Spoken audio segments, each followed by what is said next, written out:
Yeah, if we can go ahead and queue up Mason, because we have an atheist who supposedly seriously has an argument for the existence of God. Interesting. Okay. There's that old adage, that religion poisons you and then offers you the cure. And I did a different version of that because I think religions convince you that you're poisoned when you're not and then offer you the homeopathic cure. Because there's no there. Anyway, hello? Do we have... is Mason there? Mason? Is Mason you on? Can you hear me? Yeah. I'm cutting in and out, but that's okay. Try. Go ahead. Yeah, we've got a little weird audio thing coming from that. And a monitor that's gone out for most of the show. Yeah. So you're an atheist and you have an argument for the existence of God? Yep. And you find it compelling? Yeah. Well, so why are you still an atheist? Yeah. It's not that compelling, right? Yeah, it's not that compelling. Maybe better than most that you've heard. But okay, go for it. Better than all that I've heard. Okay. Well, not all, because I did hear this one. Okay. Well, lay it on us. It's basically the computer simulation argument. Y'all heard of this? I've heard proposals that we're living in a computer simulation, but go ahead with Nick Bostrom argues that there's basically three possibilities. One, no society throughout the entire universe ever achieves its full technological potential, or if a society does, there are two possibilities. One, they either choose to make a simulation or they choose to not make a simulation. And I actually can't hear you. No, we're not talking. We're listening. Yeah. Okay. And I think it's compelling because it's wrong right from the beginning. Big, and there's so many planets and galaxies. It's wrong right from the beginning. Okay. So there's two possibilities: either no civilization lives up to its full technological potential, or it does. I agree that those are the only two possibilities. How did we rule out the first one? We didn't. Okay. Then why would we say, if we haven't ruled out the first possibility, that the second one which is the one that leads to the idea that a God exists or the computer simulation exists? I think the second one is more likely. How did you determine which one's more likely? Well, I was going to say that the universe is so large. Yeah, but this is one universe. So you can't talk about how big the universe is and different civilizations within the universe, because those would all be within the simulation if this is a simulation, right? Yes, but you asked why, if I thought a society could reach full technological potential. Well, we haven't even defined what full technological potential is, because I don't first know of all, it might not even be able to.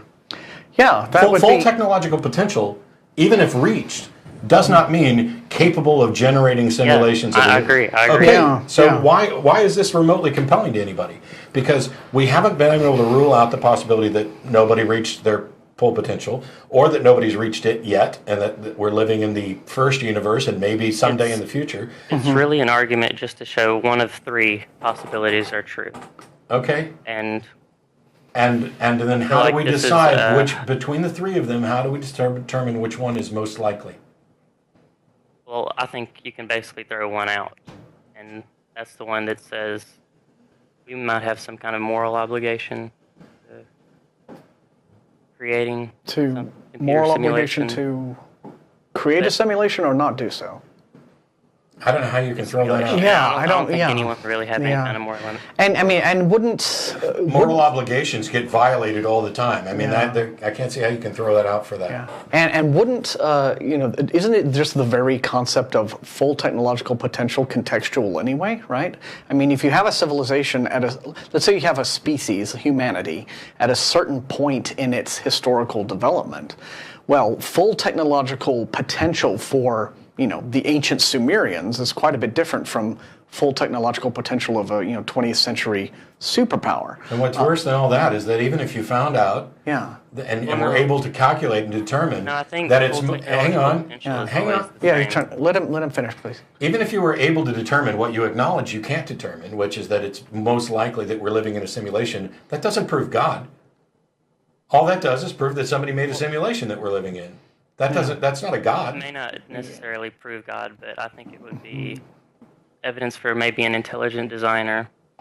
Okay, except that all of the evidence about the universe, except that all of the evidence about the universe we inhabit, does not lead to the conclusion of an intelligent designer.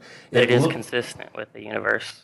Well, Sorry? I mean, there's also other evidence, like just the existence of quantum mechanics. Oh my gosh. Yeah. Oh boy, that's a big right. ball of wax. Thanks, Mason. Yeah, it's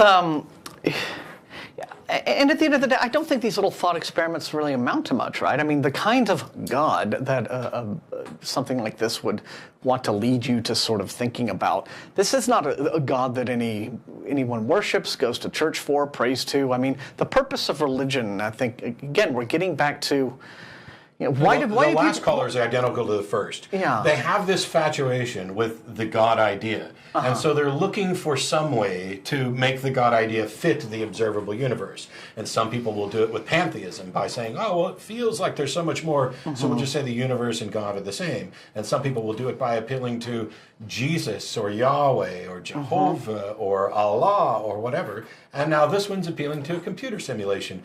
If we keep going like this, I tell you, there's, because there's this argument about the probability of all things if we expand this out in a multiverse, that everything that ever happened could happen, which means that there's definitely we're living in a simulation.